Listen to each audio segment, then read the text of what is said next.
Okay, so we're talking about centripetal forces, and we're going to be really investigating here pitched circular motion. What we've previously done in this class, looking at parts 1 and parts 2 of circular motion or centripetal forces, is we've looked at objects moving in horizontal circles, and we've looked at objects moving in vertical circles. What we're going to do today is look at objects moving in pitched circles. And these would be something like a hanging object, like a tether ball going around a pole, or something like a banked turn. Like if you're a car, maybe a NASCAR, driving around a banked turn at Talladega, what would that look like? So we're still going to use our old ideas of F equals ma. Remember, we started all this by saying that the sum of the forces are equal to a mass multiplied by an acceleration. And then we've seen in our prior examples and our prior videos that the sum of the forces, if they're acting in towards the center of a circle or going out away from it, we could say that those forces added together are a net centripetal force, which equals mass times a centripetal acceleration, which we write as v squared over r. So we're still going to use this idea, but just with things a little bit different. We're going to see that when drawing our free body diagrams and how we can break things up with SOHCAHTOA. Before we start doing that math, though, let's actually take a look at one first example of this, of an object kind of in a pitched motion here. If we take the foxtail that we've been looking at, the foxtail can be in pitched motion if we kind of roll it around like this. If you notice here, we have the foxtail such that it is making a circle. It's making a horizontal circle down below, but it's at some angle when it's doing this. There's some tension in the nylon streamer, and that tension is actually more than it's just holding here. And we'll see how that'll work out mathematically in the flying pig problem momentarily.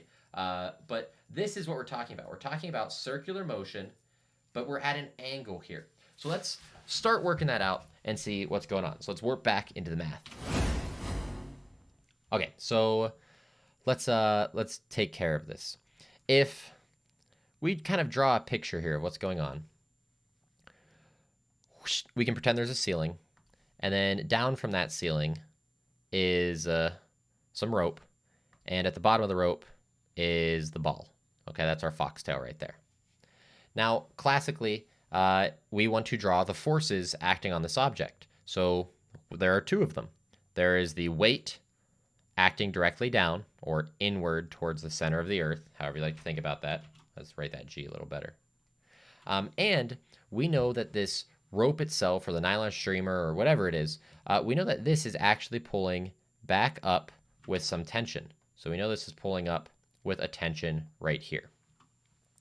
Now, as this foxtail is moving in this circular path, we've got this circle going on here, we can actually think about what is causing it to move in a circle. Well, when we look at this, and we look at this angle that's been set up here, the weight is pulling directly down. It has nothing pulling inward towards the center of the circle. So the weight cannot give us a centripetal force. The weight just can't do that. But the tension here actually is pointing up and towards the right, which based on where the ball is on the left here, it is pointing towards the center of the circle. So what we can do is we can break up this tension vector. We can say some of this tension is pointing upwards in the y direction, and some of this tension is pointing across. We'll call it Tx. And this amount pointing across, based on where the ball is right now, that is actually pointing towards the center of our circle. That Tx is going to be our centripetal force. Okay, so this is an important piece right there. If we want to actually work out what does Tx and Ty equal relative to everything else, here's how we could do it. Let's start with Ty. We know that Ty has to first equal mg, because if this ball is holding itself at the same height, the force pulling it up and the force pulling it down have to be equal and opposite. Okay, so we can immediately say that Ty here equals mg.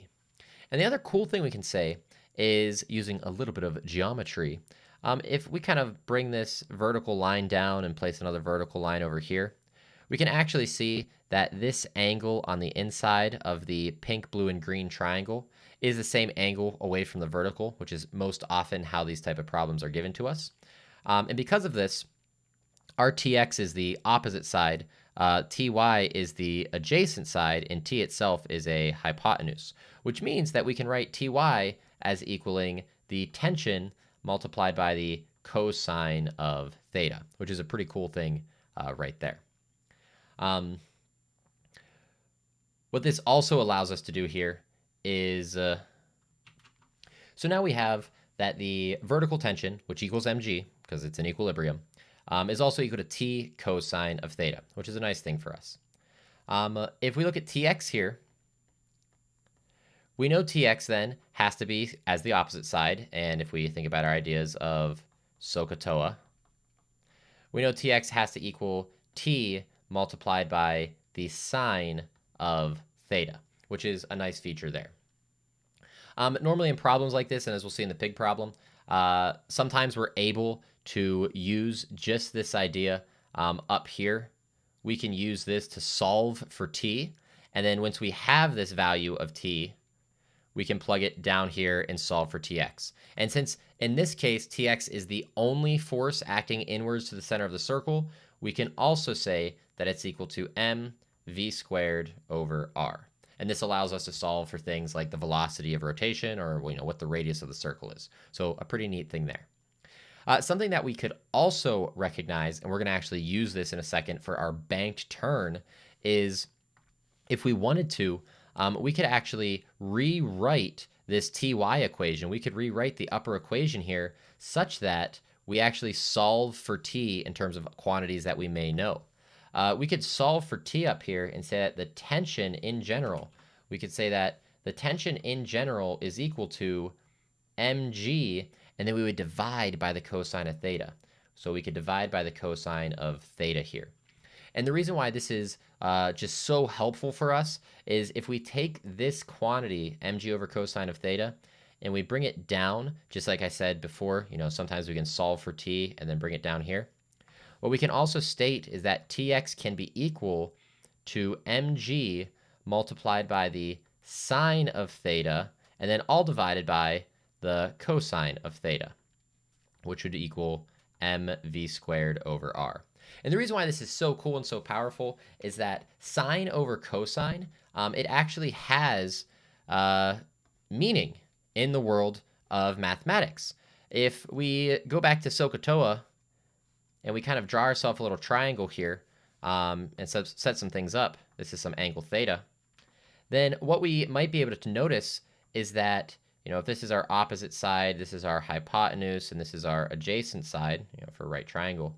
If we call this opposite side delta y, the change in height of the triangle, and we call the adjacent side here delta x, then what we'll see is that delta y is going to equal the hypotenuse, which we'll just call h, times the sine of theta, and delta x is going to equal the hypotenuse h multiplied by the cosine of theta. And if we actually divide these two equations together, which is a kind of weird thing to do, but the way they're set up, it would write out as delta y over delta x. That would equal h sine theta over h cosine of theta. And we quickly see that these h's, they divide out, they've canceled, they're gone. So we see that delta y equals sine over cosine. Well, a kind of another weird thing that we see on this triangle is that we know that the tangent of an angle theta, that's equal to an opposite over an adjacent. Our opposite here is delta y. Our adjacent side is delta x, which means that if delta y over delta x equals sine over cosine, and delta y over delta x also equals tangent of theta, that means, through some property, that sine of cosine over theta, or sine of theta over cosine of theta, equals the tangent of theta.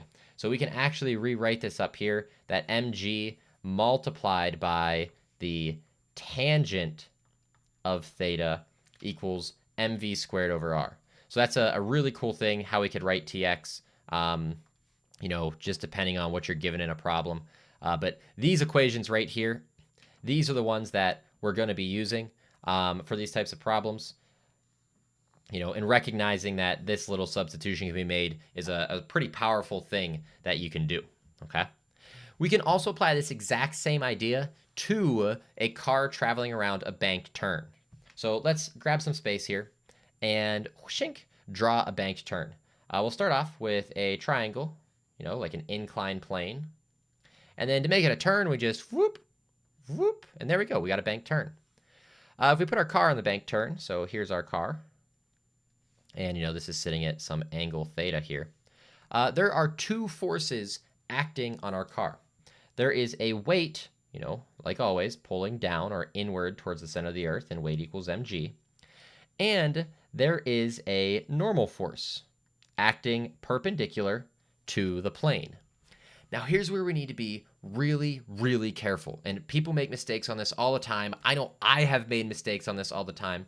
Because when we look at inclined planes, one of the first things that we immediately think about is to say the normal equals mg cosine of theta.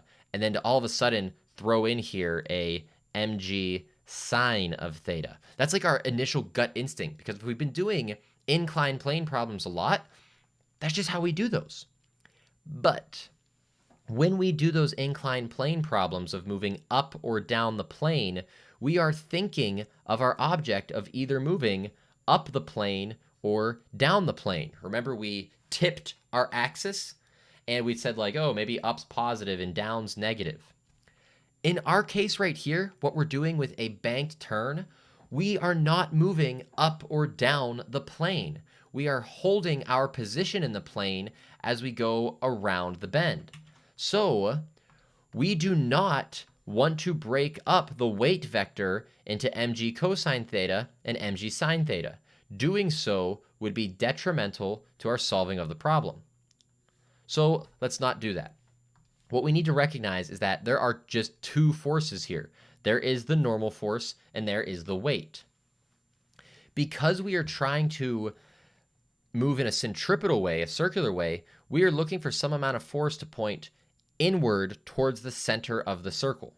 The weight cannot do that. The weight is only pulling straight down. So that's why we cannot break it up, okay? We cannot break up this weight vector in this way. So what we'll have to do is we'll have to reason that this normal vector, which is pointing both up and inwards on this circle, can be used. We'll have a y component of the normal vector pointing up and an x component of the normal vector pointing to the left.